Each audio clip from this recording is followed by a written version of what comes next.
Mais je parlais beaucoup plus des plaines, des études. Là, on voit l'exemple de Torba, on a vu les photos, c'est pas des plaines, c'est des zones montagneuses, c'est de l'agriculture de montagne. Là, on comprend et je maîtrise un peu le terrain, mais sur les plaines, je ne sais pas comment il y a lieu de faire. Est-ce que les coopératives, par exemple, ne sont pas une alternative ou je ne sais pas si je peux répondre, peut-être pour répondre côté Viana.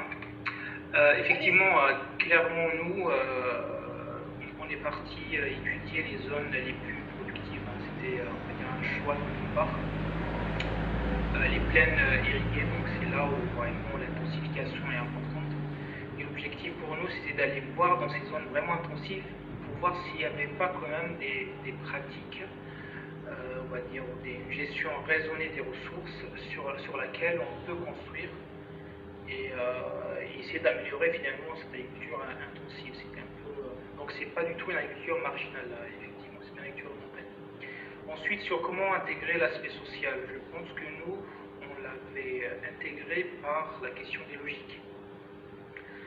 Parce que l'entrée, c'est d'aller voir les pratiques, qu'est-ce qui se fait réellement, identifier quelles pratiques à potentiel agroécologique, et derrière, essayer de comprendre quelles sont les raisons qui amèneraient les agriculteurs à faire ce qu'ils font finalement. On va dire à ce stade, on a compris qu'il y avait vraiment l'aspect économique qui était important, mais il n'y avait pas que ça, il y a aussi des aspects sociaux qu'on n'a pas forcément développés, peut-être ils sont marginaux aussi. En termes, qu'est-ce qu'il faudrait faire? Certes, l'action collective, comme je l'ai dit tout à l'heure, les collectifs, peut-être un peu plus structurés, beaucoup plus poussés que de simples interactions entre voisins qui peuvent échanger des choses cette année, l'année prochaine, tout s'arrête. Peut-être avoir plus un rôle, on va dire, d'association éventuellement, de collectif beaucoup plus structuré pour réfléchir à cette transition.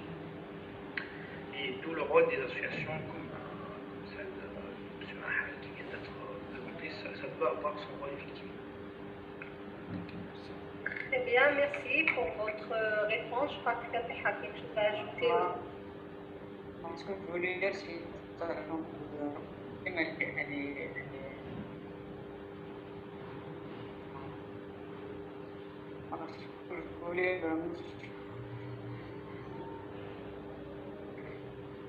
on entend très mal la Fatah.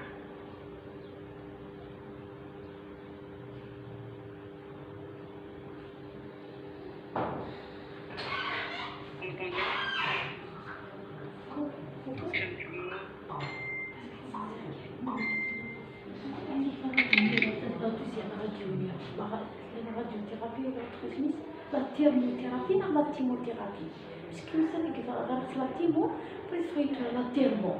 Non, non, non. Je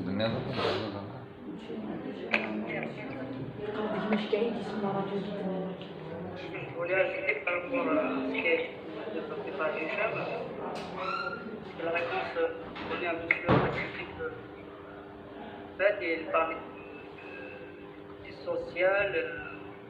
C'est que je suis tout à fait d'accord avec vous, M. Katim, c'est que, en tout cas, si je me limite à l'aspect recherche, il me semble qu'il y a assez peu de recherche de la part de sociologues, d'anthropologues au Maghreb sur ces sujets de l'intégration agroécologie au sein de l'agriculture et le lien qu'on peut faire avec les associations, les agriculteurs, en tout cas cette vision plus de sciences sociales. Il y a notamment Zakaria Kadiri au Maroc qui regarde ça, il existe sans doute d'autres, mais je pense que cette vision-là manque encore, au moins au niveau de la recherche. Dans d'autres régions du monde, il y a beaucoup de travaux qui ont été effectués là-dessus, notamment en Amérique latine. Donc il y a un intérêt aussi à aller creuser de ce côté-là et de ce que du peu que je connais, parce que c'est pas mes disciplines, il y a des liens intéressants, notamment avec le travail sur le genre et la jeunesse. Comment est-ce que l'agroécologie technologie peut permettre ou pas d'intégrer la jeunesse et puis la reconnaissance du travail des femmes en milieu rural qui est souvent occulté. Voilà. Très bien. Bon, visiblement, il y a des pistes de recherche qui s'ouvrent par rapport à l'agroécologique au Maghreb.